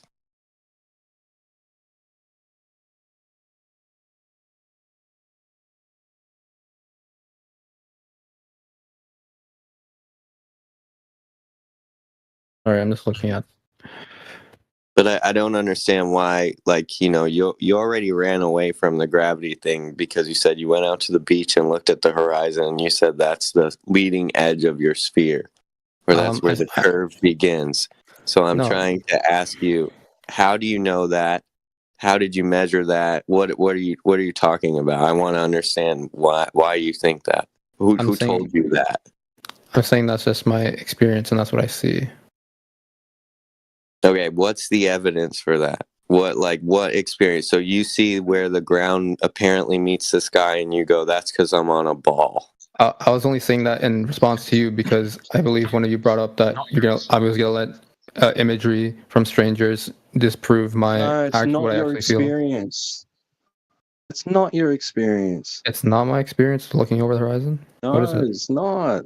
What is it then? You just go out and you see a flat line. It seems to be where the I don't see a flat line. I see a curve. The sky. I see a curve. There's nothing about that you would naturally conclude from that you're on a ball. There is. That's my when I see things moving over a horizon, I see it like it's moving over a curve. Okay, you have an example. And now you want to introduce something else into the equation, right? Something else, not just the horizon alone. You want to reference it against something else that's not the horizon. Is that right? I just said it because it was requested of me. It wasn't. But if it was just the horizon alone, right? There's nothing obvious about that tells you that the Earth's a ball. In fact, it's flat. So the logical conclusion would be that it's not a ball. Well, it's horizontal. About the horizon makes you think it's a ball, then, Yoda? I heard you say. Because I see a curve. When? No, you don't. Wendy's, send a picture of curved horizon, please. Sure. I think you're mistaken, my friend. Horizons are always horizontal. Yeah, they're always straight. That's where we get the horizontal horizon. You know, the root word of horizon is horizontal. It's always perpendicular to sea level. You know, just that flat line. So, how do you justify a horizon, a horizontal line, being curved? This is like a big image, but you can see there's a slight curve to it. No. No. Look up I'm the not definition seeing of it. horizontal. Be hard pressed to find one that doesn't say it's parallel to the plane of the horizon. Maybe maybe it's a semantic thing, but maybe I'm using the wrong word for It is horizon. semantic because words mean things. Maybe Yes, exactly. okay. Maybe I'm using the wrong word for horizon, but you. It seems like from what we've been discussing, you completely understand what I'm saying. When you look out to the beach, I see like I don't see a straight. Like if you look at it from far enough away, you don't see a straight line. Maybe you should get your eyes checked. Wait, from So, far there is enough condition. away? I can't post images for some reason. There's eye conditions that can cause straight lines to appear wavy or curved. You know. Why doesn't one of us stand in one position on the earth and then the other one take the other end of the string and keep on walking? And then eventually that person will end up back to where the other person is. Right. And then we can get the conclusion there. Well, there's similar stuff to that. Like how to Wait, how long of a piece of string do you want? About the Okay. size of the earth around. Okay, yeah. What's the size of that? I'm not sure. I'd have to calculate it on the map. All right, yeah. Let's get that calculation going. The aviation map. Google. I'm just going to mute because I thought that was an extremely dumb comment. Have you ever been in a plane either? Like I feel like you can see it really easily. You when can you're in a see plane. the curve of the Earth from an airplane. How big do you think the Earth Yeah, is? Dude? I'm actually a student pilot. Yeah. How big do you think the Earth And is? my dad was a yachtsman, and I've seen charts. Okay. of that. Excuse me, liminal princess. Excuse me. How big is the Earth? I'd have to look. I'm just saying my Okay. observation again. I'm Why seeing don't what you I've seen guys with my go own two look up eyes. how big the Earth is and then tell me how at 35,000 feet above the size of the Earth's surface that we're on, you're seeing a curve? And could you please explain that mathematically, how that's even possible? Well, can you explain how it's not possible? You want you why want we me wouldn't see to it? prove to you that we don't see a curve when we go up in airplanes? That's what you want me to prove to you? Yeah. Well, dude, we don't see a curve when we go up in airplanes.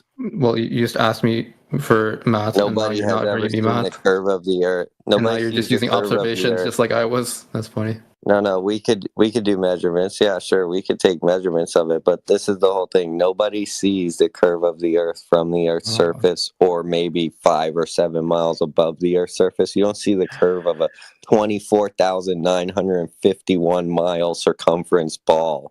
That is from really 5 disappointing to hear miles from you. above it. Dude. That's really disappointing because the truth is like okay, just like aside from the conversation, like as flat earthers, like people don't take you seriously a lot of times, right? People like treat you like Dude, people don't take people seriously that say they see the curve of the Earth from an airplane, bro. Miles does the Earth? Excuse me, Liminal, did you not hear me talking? Yeah, Liminal, stop interrupting. If you do have a question, just hang on, and then you can ask your question. Okay, nobody would ever claim they see the Earth curve from an airplane, dude. No, but can you? Nobody's going to take people serious that say stuff like that. I'm not. 5 to 7 miles above the surface of a 24,951 mile circumference ball, dude.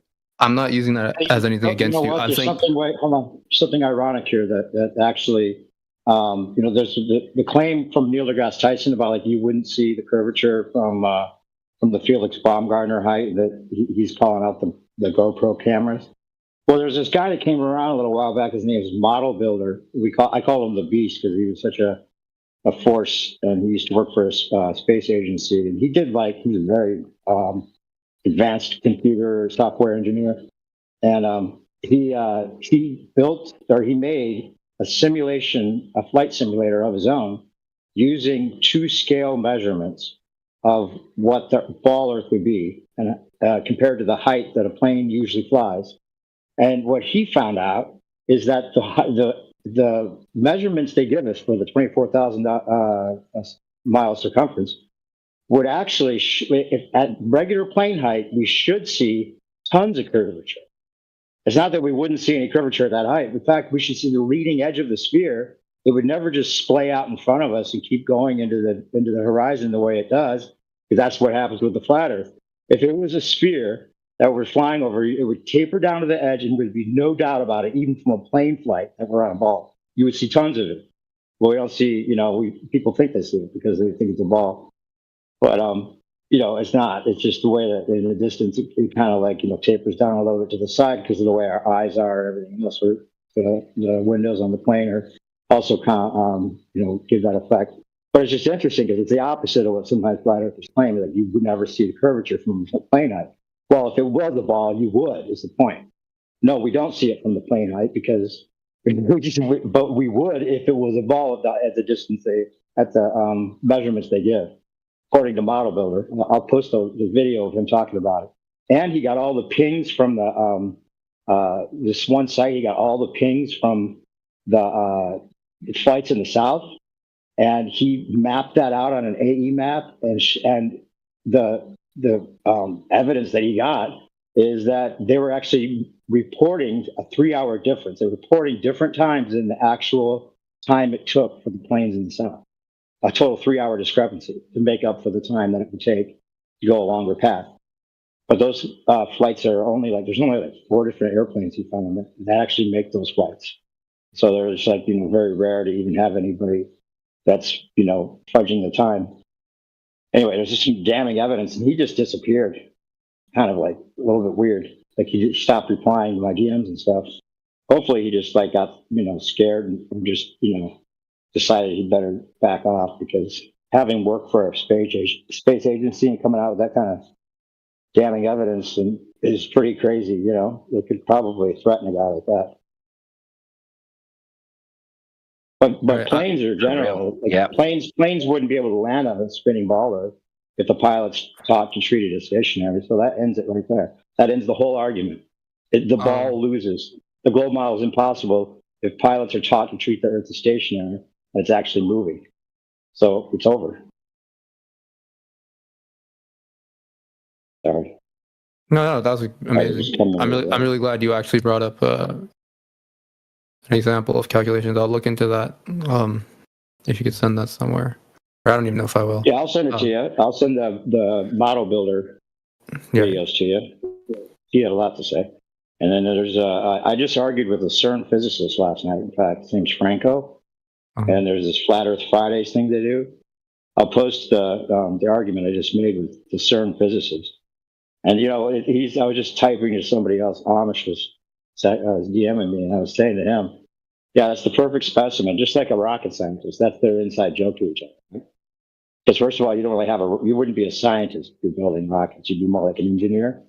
So it's just kind of a wink on that, like a rocket scientist. It's not really the proper way of describing it. And then also, the rocket scientist is this perfect specimen. Think about it, because he's smart enough to build the rocket, right, or figure out the calculations that makes the rocket, launch or whatever. But he's not wise enough to realize it never moves to space. So it's I'm no rocket scientist. Wink, wink, nudge, nudge. And they get us saying it like that, like that would be the pinnacle of intelligence. It's actually the opposite. Yeah, I mean that's a whole different topic. But the planes wouldn't be able to land them. If you're talking about airplanes as a baller, are you a baller? You're a baller there, right? I'm you still think that planes as of now are a baller. Oh, you're not? You're kind of on the fence? No. Well, here's the thing. I think I've already said this, but I'm not 100% certain on anything. Well, that's good. I just go with whatever I feel is more likely. Actually, right now, for what I've witnessed, there's more evidence for a round Earth. But I do think you guys bring up quality over quantity, right? Quantity over quality, maybe. They're both important. I mean, like there's lots of evidence, but if it is a flat Earth, then all that evidence could be, concocted to make you think it's a ball Earth. So they have to have a lot of it because they're covering up the simple fact that we're not spinning. I could see that. But Toyota, can I put it to you that the ball can only be a belief, but the actual understanding of a flat Earth is part of your knowledge of the natural world, and that's why flat Earth. You don't have to believe in flat Earth. No, yeah, we don't believe. We know. Go ahead, NP. Well, it's not even about knowing. It's just like you don't have to even question it. I mean, before the ball Earth idea came, nobody was like, "I believe it's flat." Nobody had to say that because why would you think your reality is the opposite of what it seems? They just assumed that reality is reality. Up is up and down is down. There's no reason to think that somehow there's people walking anti-portal to you. That would just be ludicrous sounding to begin with. I mean, if you're sitting in a chair, you don't have to believe you're sitting in a chair. You're just sitting in a chair, right? There's good reason to think it's not a chair. Then you could look into why the good reasons are that it's not a chair. But otherwise, it's a chair until further notice, right? Mm-hmm. So we're on a stationary level Earth, which is our base axis. There's no reason to believe it's other than that. Now, I mean, we did. We are all taught to believe it's the opposite of it. But now that we're done with that belief, the loss of that belief brings us back to our base axioms, which isn't about believing anything. It's just what it seems like, and why would it be any different? One thing that I'm not afraid to admit, and it's not, honorable or whatever, philosophical, is that it doesn't really benefit me to believe in a flat Earth because people hate flat earthers or they think they're stupid. Right, exactly. So I don't see why I challenge myself for that when it doesn't make a difference. No, that's what you think society thinks of flat earthers. I was going to say, fully proven that. Thank you, Tora. Please address that more. This is a skewed version of reality. No, would you really care what they thought if they were judging you just for what you actually? I mean, if you actually thought, if it made sense, and you found out the ball just was the opposite of common sense, and it was just if you really figured it out, then why would you care what people that would just judge you on what you think? No, but I understand that. I mean, socially, it makes sense. It sucks for us. No, that's why that nobody that is a flat earther wanted to be a flat earther because they have to go through that, right? So then why would we? So then we must have actually figured something out, or been brainwashed. But we're not stupid, so come on. You're not. That's the whole way. That's the whole. I feel bad because I feel like a lot of people. Again, it's just what I see on social media. Like I'm not saying I can objectively prove this. I see a lot of people, like you said, it's hard that people make fun of you. They don't listen to your arguments, right? Right. So I'm just saying. They just think things, If that kind of stuff bothers you, if you get offended because people are like, "Oh, I don't agree with you." Like if that offends you, then yeah. Well said. Like it's not important to us whether it's a popular opinion because truth is always going to be an unpopular opinion. Do you understand? So once you fully get in line with truth and you want to be a part on the right side of truth, you don't care about appealing to popularity. You don't care if someone comes and tries to ridicule you. You will always know in your heart and inside of you that they don't know what they're talking about and that they're acting out of emotion. We don't care about being part of that. And whether you believe us or not, we're strong enough to stand on our own too against hundreds of people. If it's not true, it's not true. End of story. Yeah, and you don't have to go tell everybody that you stop believing in the ball. By the way, that's the way you should phrase it. Like you should just say, the only thing we all have in common is we're non-believers. We're not believers in a flat Earth, right? We don't believe in a flat Earth because it's not a belief. It's just a loss of a belief. Can I just say one thing? It's not so much. I do value truth. It's just I don't value it above everything else because for me, truth is just a means to an end to actually gain what I practically want in life, which isn't a simple thing. But that's not how you live your life. Well, how would you know what you want until you find out the truth? For me, it's about my feelings. Yeah, again, what you want in life is it's a different thing at all. Entirely. That might change though when you find out the truth. How do you know what you want? See these arguments by Garmin and Simrad and Furuno and I can say one thing is that I don't want people to judge me without even listening to my ideas, which happens all the time with flat earthers. And I'm not afraid to admit that it does offend me when people will just completely dismiss my argument without even trying to address it. Just choose your battles, though. Like you can have more power not even saying what you think, and just knowing what that person would be like. This is going back to the point. Yourself and just laugh at them under your breath. But go ahead. This is going back to the point where it's like I'm not certain of either, so I wouldn't choose the one that I feel like has the least practical benefits because I value practical benefits. Well, the but Earth you don't choose true and what's not true. You can't choose it. You just do what it is. That's the thing. I don't see either as true or not true. I'm undecided, but I don't see how deciding it will benefit me because if I decide on a flat Earth, I feel like it will only bring me pain. So I don't see a reason. It's a practical way. You don't have to decide on anything. What do you mean decide? You don't have to decide on it. I mean, are you going to look into it? Are you going to investigate and why you're here? I just like discussing things, and I thought but I genuinely thought I could change. With people that are actually able to give you information that'll show you that it can't be a spinning ball. I genuinely thought finding out that it's not a spinning ball, and then your choice is made. Once you lose the belief in the spinning ball, I mean, if it's not a ball, what is it? Right? What could it be? We're not talking about it as a 3D object. Flat's not a shape. Flat's just a description of the surface, right? So you don't know what it would be if it's flat. We don't know any kind of state. Like what state do you live in?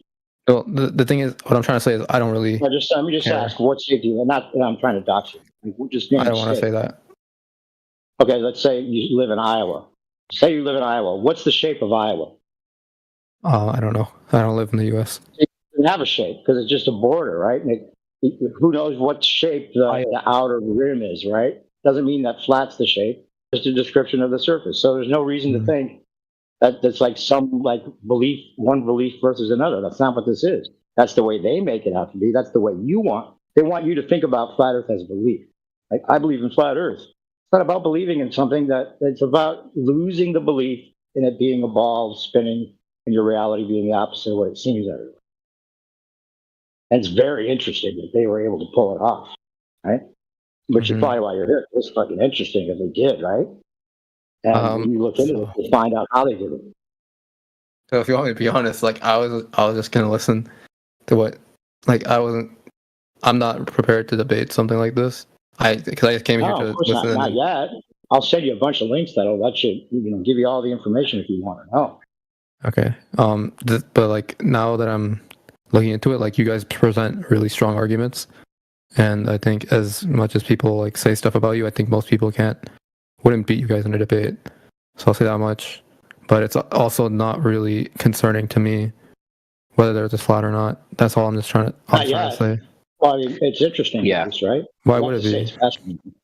Well, why would it be interesting if they were able to make the whole world believe that? Would you don't think that if people were able to make the whole world, almost 99% of the people in the world, think the reality is the opposite of what it seems when it's not? That's not interesting. Okay, I see that. So Yoda, let me share what changed for me. Let me share what changed for me because I was an atheist. I was really into space. I loved sci-fi, and some of my philosophy or some of my belief system was wrapped up in the stars and space and planets and solar systems and space travel. Okay, that's where my thinking was. But then when I realized, come to the conclusion that actually we have no evidence of this space. We have no evidence of motion. Earth is treated at rest. We have no evidence of, spin, wobble, tilt, anything. It was only at that point that I kind of woke up a little bit and said, well, we could be the center. We could be, rather than me thinking we're on the edge of a universe spinning, wobbling and tilting in random directions coming from pond scum, and your great ancestor was a hominid style monkey. You go from that to, we could be the center of creation here. Everything in the sky revolves around us, and we could be significant. And that changed my thinking, not just in what I believed, but how I behaved. I actually started to think my life was important, or potentially important, and that there might be something to this whole event that we're all a part of. And it was only because I realised that we're not tilting, wobbling, spinning through an endless vacuum that it made me actually take that seriously. So now I live my life with more purpose. And I have morals and standards now that I do not cross. And that's thanks to recognising that we are important. So are you religious? Toyota, we're not supposed to talk. Toyota, we're not supposed to talk about the pandemic stuff, or if that was a conspiracy. But I just wondered real quick: did you go along with what they were telling us about wearing masks and all that, or no? I did. You did. Do you still think that was the right thing to do, or do you think that maybe it was possibly a silence? I haven't looked into it, but I'm not close to the idea of it. MP, can we avoid it? Well, yeah, we can't. I'm just saying, like, let's say it wasn't a good thing for people to do the thing that they were asking us to do.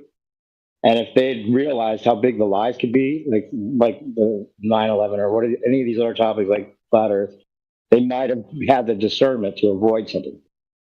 So that would be the reason that it might benefit you to realize how big the lies can be. Because if they do something else and they're getting everybody to jump off a cliff because that's how you saved yourself or something like that, something crazy, and you're just like, wait a minute, these are the same people telling me it's a spinning ball. I'm not going to do what they say. I think that's a really fair point and a good example as well, how the narrative can change. You were demonized for not taking those things, whereas now they're all off the market. They're all off the market for safety reasons. But we were told we were going against the science. So there's a good example of how the mainstream can be wrong. And I would argue that was on purpose, but let's not go any further into that. Yeah, that's it. That's it. Just say that. That's all we have to say about it. It's about discernment. Discernment. It's not about what you think about what the Earth is, as much as realizing that's how big the craziness can be. Plus the applied physics. It's like if you're interested in science or anything, wouldn't you want to know what the real science is instead of some kind of pseudoscience posing as real science? Isn't that interesting? I just don't see how. So you say that's not real science? Yeah, because there's like a pseudoscience that's posing as real science. So Right, this is all about protecting. This is about protecting science, not about denying it. So the But you're pseudoscience told is what? that we're the science deniers, so it's the opposite of what it seems. Again, they've convinced you we're the science deniers, but actually we're the ones talking about real science and protecting it from the pseudoscience. So like all the engineers, architects, all the people who use like physics and all that stuff is pseudoscience. They all real treat the Earth as, hold on. They all every engineer, when they build something or do anything upon the Earth, they treat it as a flat and stationary Earth, dude. Absolutely. Every single time. So that's the whole thing. So like when what's that? Do you have evidence like every single engineering project, none of them have taken into account the Earth's curvature? It's just a given. It's admitted to. Yeah, you know what plane surveying is? No. Okay, they had to survey the ground and they check for the elevation changes. It has nothing to do with the curvature of the Earth. And that's how they do that before they build on any piece of land, because they got to lay it out flat, right, to build upon it. They're not checking for the curvature. And they do plane surveying up to 100 square miles, no problem. 600 nautical miles is treated as flat when they do that. 600 square miles. So why not 700? What changes? They just use those. That's the amount that they use for squares, right? To use. Not like that. Yeah, you're right. That's a good question. Like the 700. No, they just use like 600 increments, right? So it's always flat. So it's not like really the limit of it. It's just that's how far they measure, and it's always treated as flat. That's So right. And 6,000 would be flat? that's what the accuracy of the tool is a lot, dependent upon those distances. You can't just shoot these tools forever distances. You know what I mean? Yeah. Yeah, but why not? Maybe because that's when the curvature starts coming. No, because the tool has a specific distance it can be used with and all that. That's what it is. It's not because the Earth is curved or something. Yeah, it's like a tape measure that you buy. A tape measure that you buy. 3 miles in the distance, not 600. Yeah, a tape measure that you buy that measures 25 feet can't measure 30 feet. You understand? I understand, but again, I'm just hearing this from your mouth, so it's not like I know any of this for certain. On the topic, You can look it all up. Just look it up yourself. If you're not supposed to just believe anybody. Don't believe us. Don't believe what you're told by anybody. You have to double check it. It's not about believing anything. being convinced, right? That's all I'm saying is like just because that's what got us into this mess. Right. We Exactly. just believe what we were told. Well said. Well said. NASA want you to believe everything they say, but you don't know any of that for sure. In fact, you can't know any of that. So why are you holding one standard with NASA, but then when we're talking to you about natural science, stuff you can go and prove to yourself, you've got more scrutiny. It's weird. So you think you can prove the Earth is flat? My friend, go out and find a it's been proven. Go out and experiment on the Earth. If you do it, I promise you, Toyota, every single one of us, I guarantee, I'm not speaking for other people, but I know this, that every single one of us tried to prove the globe. We were put in a position where, we thought the flat Earth was stupid or whatever. We wanted to prove it to ourselves. So we actually went out and some of us tested the Earth. Some of us took long observations. Some of us did endless research into the basis of science, the scientific method, and what adheres to the scientific method. Because you can't have a scientific theory unless it adheres to the scientific method. Either way, all of us went through this process of trying to find that scientific evidence for the globe. And it doesn't exist. So the confidence comes from the fact that we've been through this, we've all done it, collectively come together, and we talk about it 24/7 about all the different things we research, all the things we try, all the experiments that we and observations we make to confirm. And it's, since 2015, it's not a debate anymore. We have made so many observations and we have come to so many conclusions that the only experiments that follow the scientific method will bring back a flat, non-rotating topographical plane. The Earth is treated as a state of rest, and the atmosphere is treated as non-rotating. You can't get away from this. Any field, we'll talk about it, and we have the most to say, because in all of these fields, it's consistent. Are you familiar with all the speeds they say we're going? Have you looked into that part yet? Like the rotation and the orbit and all the different speeds? I'm just focusing on this conversation right now. I'll look at the stuff you sent me after. No, I'm just asking, are you familiar with the speeds they say the Earth is moving? I'll be honest, I literally just joined just to hear you guys. So, no, I'm talking about what the mainstream says. Like in school, they teach us that it spins 1,000 miles an hour at the equator. I mean, that's the spin of the Earth, rotation. I'm gonna be honest, this whole debate, the only thing I even know from it. I'm not trying to debate you. Or in general, the idea of a flat Earth, the only points or the only things that I can say to prove a flat Earth aren't from me doing research or anything. It's just that I took physics in high school, and I believe I have an understanding of gravity. That's basically my only argument. I'm not someone who's super well educated on this topic.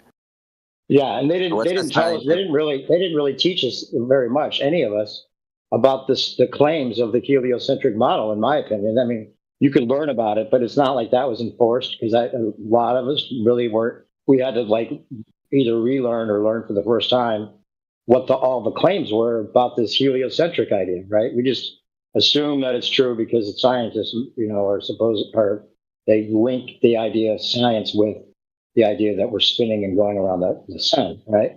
When that's not a science anyway. There's no scientific method there. In fact, they supposedly tried to measure the orbit of the Earth around the sun, and they got a negative result. And then they conflated that with saying that it proved there was no ether. That's a whole other topic. But the whole point I was trying to make to you is you can do a test right now. Do you feel like you're spinning? No, right? You don't feel like you're spinning, right? Well, we already went over that. Why don't? Yeah, I mean the reason either is because you're not spinning, which Occam's razor would say would be the most likely answer, right? Because it's the one that has the least assumption. Or you're going 67,000 miles an hour around the sun, while also spinning 1,000 miles in another circle, and then the sun's going 500,000 miles per hour. And we're being dragged along with that. So every single day, we'd be displaced from our original space-time coordinate by 12 million miles. And if you go 12 million times 365, how many millions of miles are we out of our original point in space and time from each year, for 1 year, right? One of the things that people think is like, why you don't think that's true? Yeah, because yes, centrifugal, what you're talking is like centrifugal force, right? Or like no, I'm not talking about whether flat earthers think that or not. I'm just saying that's the ball earth claim, that you're going all these different speeds in different directions. Right, but what I'm trying to say is like the direction change is what I claim to be gravity. Okay, what's the scientific experiment for gravity? Like I'm not sure about the origins. Yeah, like. Well, no, I just want to know, right? You're saying that the gravity is scientific, so that would mean it adheres to the scientific method. So please give us the scientific experiment for gravity. Right, we need something that's repeatable, demonstrable, something that we can test and prove to ourselves, right? It shouldn't be something we have to take with hearsay or secondhand knowledge. It should be something we can find out for ourselves, right? Yeah, just to not go in circles. Like we also addressed, I also addressed that I don't necessarily think gravity has to be the answer, but I also think there needs to be a reason that we always move down. Wait, going in the thing is that hold on, wait, gravity for flat earthers aren't denying gravity. That's another thing that gets confused, right? Gravity just means weight, right? Gravitas. It's just the weight of something, right? Heaviness, right? Now the interpretation of things going down and why they go down is the reason that this is all confused. Because you can call it gravity, yeah, things go down because first of all they're denser than the air. So they would have to, so that makes sense. Everything seeks equilibrium, right? But then the ball earth claim includes the gravity, the little g, in the idea of this mass, right? So they include it, it's baked in, right? So when you say mass, you're automatically including this little g, right? But that's like, so the claim is that it's not, but that little g just stands for the rate, the average rate that things fall at. Which is also not denied by flat earthers. We can agree that there's an average rate things fall at, right? Which is the 9.8 meters per second squared. And that's fine because we use it with equations and Newtonian mechanics, and it's useful for lots of things to know that rate. But that doesn't mean that rate and the things falling down equivocate to us being in a spinning ball going around the sun. They make you think that it's the same, but it's not. It's just that things are denser, they go down on a flat earth, right? They're heavier than that. Plus, you could even say there's a bias with an electrostatic force of some sort, which would be which we know everything's electric, everything's bound by electrons, or everything's electrically bounded, right? Bonded to each other. Everything in the world is electric. So and it's way more powerful than they even claim gravity to be. You can never get rid of electrostatics. So even the Cavendish experiment, it's not even an experiment, but that's the answer this guy was looking for. I'm sorry, this guy, I know you. What's your name again? Anyway, yeah, he was telling you that there's no experiment. Well, again, you don't have to disprove or prove gravity. I just want there to be, like, how can flat earthers explain why we accelerate downwards constantly? I think I see where the disconnect is. Listen, new perspective. I think he's thinking the flat earth is a disk in space.